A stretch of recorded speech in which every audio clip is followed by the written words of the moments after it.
Good morning. I'm Tyler Martin, and here's the latest from Spectrum Autism Research. Backlash from autistic community pauses research, exposes communication gaps, by Angie Voiles-Ascom and Laura Dotaro. For Spectrum 10K, the time from launch to limbo was less than 3 weeks. An online outcry from autistic self-advocates forced the researchers behind the effort, the largest autism genetic study to date in the United Kingdom, to pause their project indefinitely in September. This month, a second study on an early intervention to lessen autism traits faced a similar backlash after publication, with a group of autistic self-advocates attacking the paper online and petitioning the study's authors to meet with them about their concerns. In both cases, the research teams responded swiftly, with apologies and acceptances to engage in a dialogue with the protesters. But the incidents have prompted some scientists to wonder how social media pressure may shape autism science going forward. I think everyone has been paying attention, says Maria Chiror, assistant professor of genetics and neuroscience at the University of Texas Southwestern Medical Center in Dallas. Criticism of researchers' priorities and methods from the autistic community is nothing new, several scientists who spoke with Spectrum say. What may be changing, however, is the ability of autistic self-advocates to air their concerns so quickly and publicly. Within 2 weeks of Spectrum 10K's launch on August 24th, a Boycott Spectrum 10K page, related Facebook group, and petition had already voiced a number of concerns about the study. Chief among them, that the study required participants to consent to their genetic data being shared with outside entities, without making clear all the ways in which these entities might use the data, and that the data could be used to create prenatal tests for autism, with an eye toward eliminating autistic people. Self-advocates similarly blasted the preemptive intervention study as pursuing a method that might limit autistic children's access to diagnosis and services, or even be used as a way to cure autism. Growing numbers of autism researchers have embraced participatory research, including autistic people in their work, to ensure that they adequately address the community's concerns up front. And that input has helped to positively redirect the aims and methods of a variety of studies.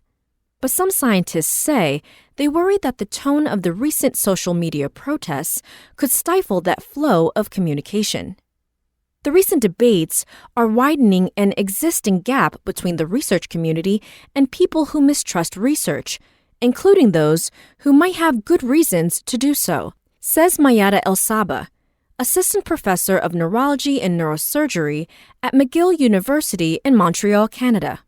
El-Saba agreed to speak to Spectrum about the controversy, but not as a representative of Q1K, the large autism genetic study on which she is co-investigator. Several other researchers declined or didn't respond to Spectrum's inquiries to discuss the reaction to the studies. The responses from the autistic community, though in some ways helpful, could discourage young scientists from wading into autism research, says Christelle Hudry, associate professor of developmental psychology at La Trobe University in Melbourne, Australia, who was co-lead investigator on the preemptive treatment study. They might also thwart ongoing treatment studies and future investment in genetics research, others say. Speaking as an uncle of a low-functioning autistic niece, I worry that therapies for the families that are desperately seeking to improve the quality of life of their disabled children will be paused as a result, Evan Eichler, professor of genome sciences at the University of Washington in Seattle, wrote in an email to Spectrum. Persistent gaps. Some of the sharpest criticism of the recent studies, that the work was ultimately aimed at eliminating or curing autistic people, came after both teams made efforts to preempt such concerns, they say. Before launch, the Spectrum 10K team designed the study in consultation with an advisory panel of autistic people and their families. Simon Baron-Cohen wrote in a statement on September 4th, Baron Cohen, professor of developmental psychopathology at the University of Cambridge in the UK, leads the Spectrum 10K project. Similarly, the team behind the early intervention study sought input from autistic people and their families in developing their approach, and they worked with a diverse team of researchers with a range of lived experiences, Hughrey says. The negative response on social media seemed to stem from how some media outlets misrepresented the findings as a potential autism cure, Hughrey says, rather than from criticism of the actual science. But some feedback also targeted the study for its goals of increasing eye contact and decreasing repetitive behaviors or stimming in autistic children, something that some autistic people say helps them regulate their emotions.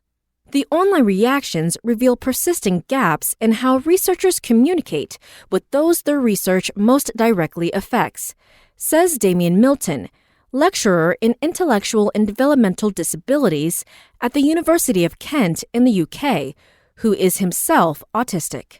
Is Spectrum 10K really about well-being? If so, how is that conceived? I doubt many autistic people would see these the same way as those leading the study. And the force of the community reaction needs to be considered in the context of how scientists have treated disabled people in the past, says Sue Fletcher-Watson, professor of developmental psychology at the University of Edinburgh in Scotland. Participatory research, including priority setting, and more general public engagement and science communication is just much harder than it looks, Fletcher-Watson says. It needs careful planning, selection of methods, recruitment of suitable people to be involved, and so on. The teams behind Spectrum 10K and the early intervention study say they are working to realign their efforts with the autistic community. The Spectrum 10K team plans to consult with hundreds of autistic people and their parents, representing a broad swath of abilities, co-occurring conditions, and backgrounds, Baron Cohen wrote in an email to Spectrum, and they plan to develop an impartial process to coordinate the exchange. The study pause is likely to continue into 2022, Baron Cohen says, but will enable us to co-design a consultation with the autism community to put in place any safeguards that are needed to reassure autistic people that the data could not be misused for eugenics aims. Hughrey and her colleagues are similarly reconsidering whether their work aligns with a neurodiversity perspective and what the implications of reduced diagnosis in early childhood might be for later support, she says. We can always improve. They have reached out to the petitioners of their study over Twitter and plan to meet with them. It is really unfortunate when there is some misalignment between researchers and study participants that lead to these situations, Choror says. But hopefully, this will spur fruitful discussions and move the field forward. That's all for today. Check back on Wednesday for more content from Spectrum Autism Research, or go to spectrumnews.org.